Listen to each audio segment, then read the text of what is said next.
our age group typically is the most at risk for a lot of reasons. Just being a college age student, the college environment, there's a lot more freedoms. It's a big transition, right, into a whole new phase of your life. And so with that, it becomes very difficult. You're entering new relationships. You may not have, I mean, whoever had this sort of extensive training in high school, right? High school or middle school about this kinds of stuff. We just don't know. There isn't a lot of education because sometimes the information is still taboo. You know, it's just people are uncomfortable talking about it. Cultures, a lot of our cultures are uncomfortable talking about this, or certain aspects of this violence are normalized in our cultures. You know, so that society plays a huge role in how we stand up. I mean, you guys are probably seeing now, you know, just think about Harvey Weinstein and all these things, and now we're happily entering a sort of culture where we're finally not saying those behaviors are not acceptable. His was sexual violence, so it's not quite the same of what I'm talking about today. But we are seeing more and more a pattern of people, you know, standing up and saying, no, I'm not going to tolerate that behavior. That shouldn't be normal. I shouldn't have to accept that as a way of living, you know, and things like that.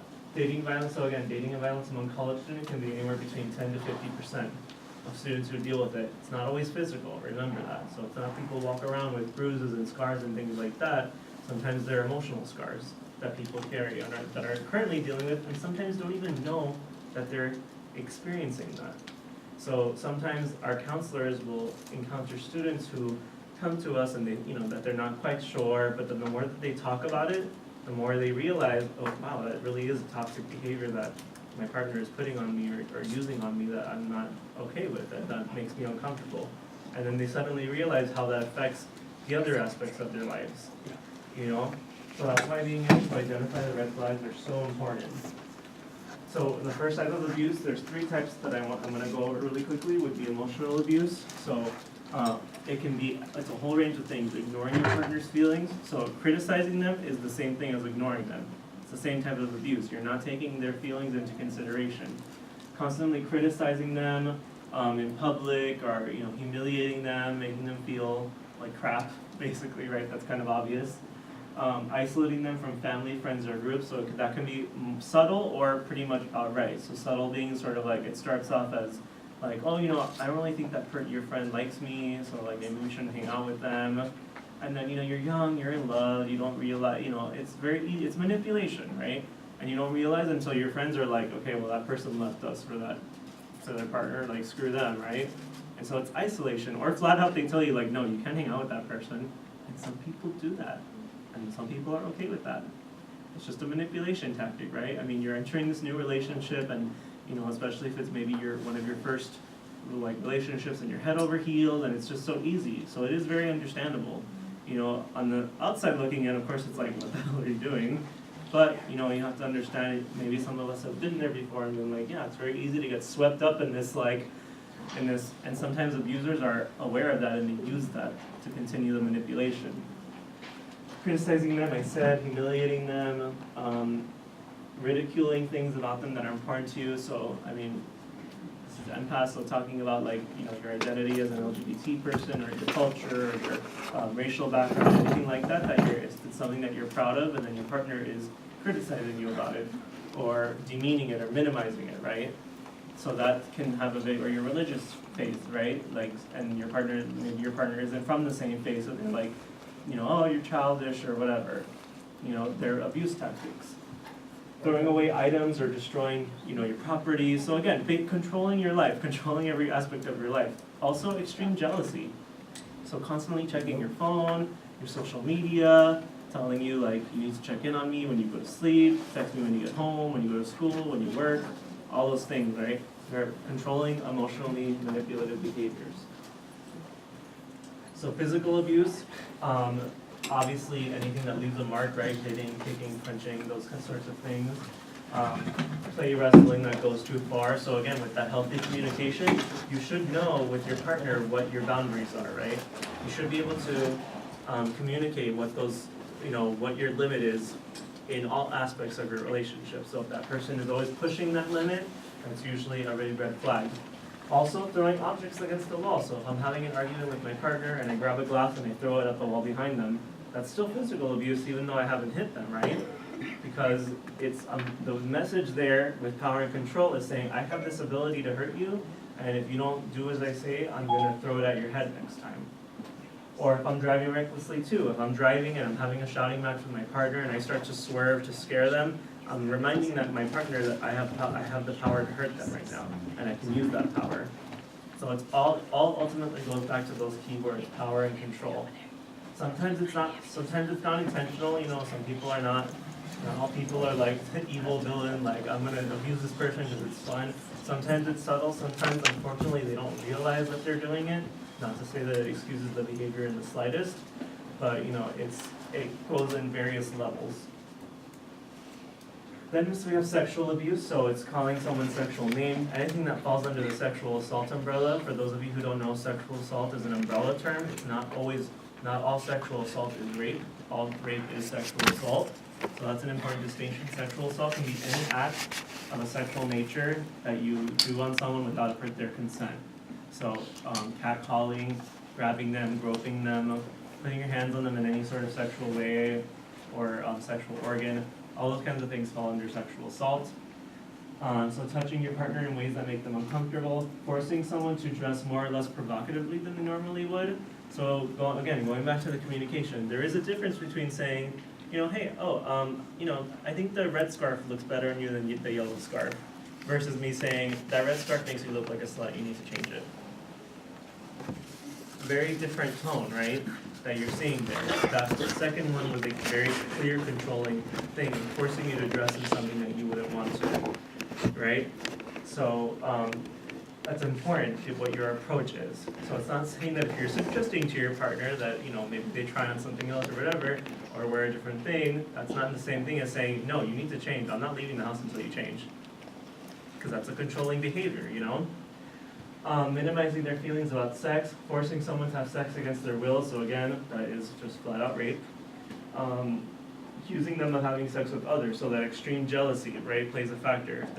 If you have a partner of a different sex or whatever, and then they're constantly accusing you of sleeping with them, even though they have no evidence, that's mistrust, that's a lack of respect. When someone is extremely jealous, and they're always thinking that you're accusing someone, that is a clear indicator that they don't respect you, because they don't respect your judgment or your trust. They don't have your trust. Okay. Okay. So we kind of talked about this already a little bit. That they use different threats. Economic control too. I didn't mention that they will control, let's say, money, cars, homes, things like that are all in their name and they pay for those things, or they do that on purpose. They offer to pay for those things or to help you with schooling, pay for tuition as a way of, because then they have this control over you, you sort of owe them, right, in their eyes. So, I mean, you guys have seen this a lot in like heterosexual romance comedies, right, where it's like, you paid for the lobster, so you owe me sex. Okay, no, right? Because there's this just weird thing we see sometimes in relationships of like, oh, we owe them because of this. No, or the friend zone thing. I'm sure you guys are all aware of, right? Horrible friend zone thing. I was nice to them. Why won't they have sex with me? Unhealthy, because you have that expectation or that assumption, and then that's a toxic behavior. You think it's obvious, but it's like, we see these things day in and day out. Okay, so why do they stay? It's not easy when if someone knows that they're in an abusive relationship to just be like, okay, well, I'm just gonna get up and go. Sometimes we watch movies and we're like, that's stupid, why don't they just leave, right? Like sometimes we may think it's so simple, but it's not. Because sometimes, especially today's day and age with technology and things like that, especially women here, a woman's risk of endangerment after they leave an abusive relationship goes up by 75%. That's really high, right? I mean, obviously, you're not, hopefully you're not like #bye on Facebook, like leaving, right? Leaving your relationship, but there's still ways for a partner to find out what you're up to or to find you and things like that, or stalking behaviors, all those kinds of things, right? So a person's and that's why our victim empowerment program is so useful in those situations, because we can help you with safety planning, with putting together some tips about where to find locations to go, making sure that you have a good safety plan in place. So, well, why do you think people do stay in abusive relationships? What are some things? There's a lot. Financial. They probably are not just afraid to be with them, but like they feel like they won't be able to find anybody else. Yeah, they're dependent. It's sometimes leaving a long-term abusive relationship, because I'm talking about the coercive controlling, which is a pattern, so it's happened over some length of time. Sometimes it feels like getting out of a prison sentence, right? Well, It's like you're, I would say that that cycle, that long cycle where they've been criticized, Mhm. put down, all that has made them, their self-esteem so low that they feel worthless and they don't have the strength or the self-esteem to get out of the relationship Yeah. because they believe yeah. what the abuser has been telling them. Yeah, low self-esteem is another big one. So yeah, it goes back to what he said, that, remember like I said before, the end game of relationship violence is that that person is chipped away at who they are Right. until they're fully dependent on that person. Exactly. So that example, like it's feeling like a prison sentence, is because you're so used to this way of life, right? This is your reality. You're so used to having this person put you down, and there's like a cycle of sometimes a cycle of violence. I'm sure you guys have heard of that before. That when you leave, it's like it can throw you out of whack, and you don't really know what to do. That's why finding support is so important in the aftermath. And sometimes you literally have nowhere to go. Unfortunately, if your partner isolated you from friends or family, maybe you moved away with them. In those more extreme cases, and sometimes and everything is in their name, right? The car is tied up in their name, the house, all those things, and you have shared bank accounts. Be very careful with that, right? And all those things, and that can really, you are literally, it's either stay with this abusive partner or be out on the street. What do you think they're gonna choose? Yeah? I was gonna add that also, for folks who are undocumented, they have the natural fear of the police, so for them, Yeah. that might not be an option. Yeah, so undocumented people, LGBT too. I'm gonna get to the LGBT specific stuff soon. So I promise. I know if you've been thinking like, okay, where's all the LGBT? Where does it tie in? I do have that coming up. So LGBT people also have a fear of the police, right? Because of the hostility, a fear of, especially if you live Miami, I guess would be considered sort of a more liberal state or city. But I mean, even in some pockets or neighborhoods, it's not necessarily the case. And just other parts of the United States where it's still a very hostile environment for LGBT people. Like they're afraid of calling the police because if they, police show up to a domestic violence call and it's two LGBT people, like there could be a lot of hostility there, especially, Okay, anything else? Oh yeah, by the way, like if your kids, when the kids are scared, like tell the parents about about the sexual, that like saying like I'm gay, like I'm a lesbian. Yep. Yeah, so children, I mean, when there's children involved, it really makes it a lot more complicated too, So someone in an abusive relationship, there might be fear for their children's lives. The abuser might be threatening the child to hurt the child, or sometimes the abused person is saying, the thought process is, okay, well, having two parents is better than one, I guess, and they're at least a good parent to my kid, even if they're horribly abusive to me. Sometimes that is the case. So it really complicates a lot of things, So, a lot of the things we talked about, economic dependence, so like again, their money is all tied up in that person and that abuser. Again, going back to the LGBT specific examples, let's say one of the abuse manipulation tactics is that a partner offers to pay for like hormone treatments or something, and those are super expensive, as you know. Hormone treatments or sometimes like STD testing or medicine of any kind, right? There's it can be, and then if you leave that person, you don't have that treatment available, accessible to you. And I mean, for people who are transgender or going through hormone treatment and stuff, the alternative is so much better. Staying with that person is 100% better, unfortunately. So it's a really messed up situation, and sometimes the abuser knows that and exploits it, unfortunately, Isolation, I said, religious and cultural beliefs, so that's a no-brainer, right? A lot of our cultures that we may have grown up with were probably raised to see some of these abuse tactics as sort of normal. Like, it just comes with the package. Or you may have been in situations or seen situations where someone goes to a family member from that same culture and they're like, oh, my partner, struck me across the face. And they're like, oh, well, what did you do to upset them? you know, because it's just part of the norm. It comes with the package in a lot of our cultural and religious beliefs. Low self-esteem we talked about a lot, and love too. We haven't really talked about love, right? You care about the person, and so that can be just as manipulative or what's the word I'm looking for? As powerful as like fear, right? Of a tactic, because you care about that person, and maybe that person is also sort of being manipulative and is like, oh, I'm sorry, like I won't do that again. And that's part of the cycle of violence, is that there's that honeymoon phase that they buy you gifts and things like that to make up for it. So you just get stuck in that, like, or you find justifications for the abuse, right? They just lost their job, it's a really stressful economy, they're under a lot of pressure, you know, whatever. So there's a lot of things that go into it. Okay, so now, LGBT relationships.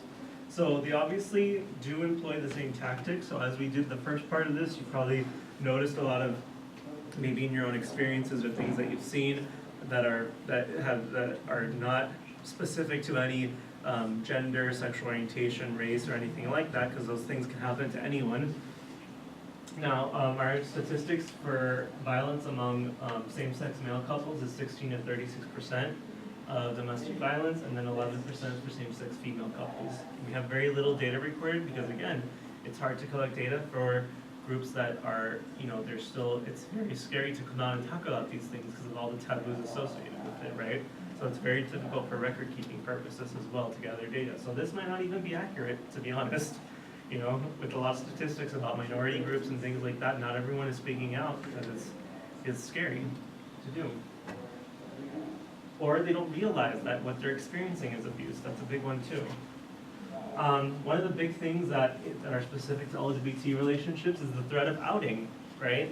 Of outing a person, threatening to reveal their sexuality. So maybe you're in a relationship where your partner is out of the closet, but you're not, or you're only partially out of the closet, maybe just to family and friends, but not the workplace or whatever. And that partner hangs that over your head, right? And uses it as a manipulation tactic. Or if you leave me, I'm gonna tell your family, like that you're LGBT, or things like that. You know, that's a huge manipulation tactic that's specific to the LGBT community. And obviously it becomes harder too if there's the other intersections, right? If you're undocumented and LGBT, or of a certain racial group or anything like that. There's a lot of threats that can be unfortunately used for different minority groups. And then also they have this power too about the law enforcement, right? That the abuser probably knows that their partner is not likely to seek legal counsel because you know, especially depending if you're in a really sort of more hostile community, that they're not gonna get a lot of help, you know, from their community. So that's a really big one, is the outing. So again, just talking about the similarities, right? The similarities, the abuse can be emotional, verbal, sexual, like all the things that I talked about before. All of that can happen to anyone. Abuse can be lethal. Sometimes it occurs in a cycle. So I said often, it's actually sometimes. So the cycle of violence thing, we actually, I think the research is sort of progressing now, and it shows that that does happen, but not nearly quite as much as we think. And it's not reflective of all domestic violence relationships. The abuser may blame themselves for the abuse, because again, that's the end game, right? That they're saying, oh, well, I brought this on myself. The person is isolated. Survivors may feel powerless and have low self-esteem. You know, as LGBT people, we deal with that separately sometimes, unfortunately. And then when you're in a relationship and there's abuse factors, that can get exacerbated 10 times over. Now, where it becomes specific, and why it's so difficult for people who are dealing with violence and they're LGBT. They have very little support. They have difficulty finding support because of the homophobia or heterosexism in their communities. So it's just difficult to know, like, you know, you may go to a general center, but that doesn't say either way, but then you start to notice the attitudes of your treatment person are very homophobic and things like that, and then that can be really off-putting for someone to continue to look for help, because it's hard. It's like being re-victimized, you know? There are fewer resources and shelters, so again, I would say that Miami is sort of one of the better cities about it, that we have a lot. We're very grateful, or very fortunate to have a lot of resources available for LGBT people of all age groups and things like that, but that is not nearly the case all over the United States, right? There are some states that have like zero support, or if they do, they're very like underground things that you have to like know another LGBT. It's like a network, right? And that like who has the time to like, you know? So it makes it very hard. Like if you're just a simple LGBT person just trying to live your life, right? And maybe, you know, all of us here, the fact that you're all here, it's, you know, that you guys are like, sort of activists and like wanting to do the education, but you're just a person just trying to live their life, right? And you don't know about all these things and it's not accessible to you. It's a lot harder. Accessing services that do exist is the same. You have to oftentimes come out, and a lot of us know now. A lot of us know that coming out is not just a one-time thing; it's a constant process, and that's scary for people, especially if you've had negative experiences with coming out before, and you know there's that scary threat of being victimized by a treatment person who's supposed to be there to help you. You know, our advocates, all cool, all chill. So again, I do recommend we have services available at our center. They have all been not safe zone trained, but they've all had a training to some degree on LGBT issues. Like I said before, LGBT victims may not know other LGBT people, and so they don't have a lot of support, or they're isolated. They don't know a lot of other people to speak up to about this, about their unique situation, because sometimes you just can't talk to someone who's not LGBT about these sort of things, because it's just not, the relationships don't operate the same way, you know? Someone who's in a heterosexual relationship and you're in a same-sex relationship, it's a whole different ballpark, right? So it's hard to relate and to share those experiences without there being maybe accidental assumptions or microaggressions sometimes, unintentional microaggressions. So yeah, and the LGBT community is relatively small. I mean, you know, it really comes down to it. I think the number in the United States of LGBT people is still like under 15%, right? I could be wrong about that, but it's a very small number. So again, we're here in Miami, so we sometimes forget that because it's, you know, we're one of the more gay-friendlier cities-ish. But, you know, keep in mind, like across the United States, it's just not that way. In other, you know, in the less liberal cities, or states. So it's just very difficult to find that network that works for you. And people can't just pick up their lives and come to Miami or to Key West or New York or, you know, all those cities, because it's just not that simple. Money, again, being an undocumented person, all those things. There's a lot of intersections. So if you are considering leaving an abusive, well, hold on, I want to go back to this. Is there anything that anyone wants to share about maybe a specific experience or just something that they've seen in their lives that I haven't mentioned here about how, you know, sort of relationship violence might affect LGBT people or the community? So perhaps something that I haven't quite touched upon that is important. Because again, I only have one perspective about it and the research and things like that. I'm not part of every single every letter in that community, so I don't know about everything. I would like to, and I try to, you know, with education.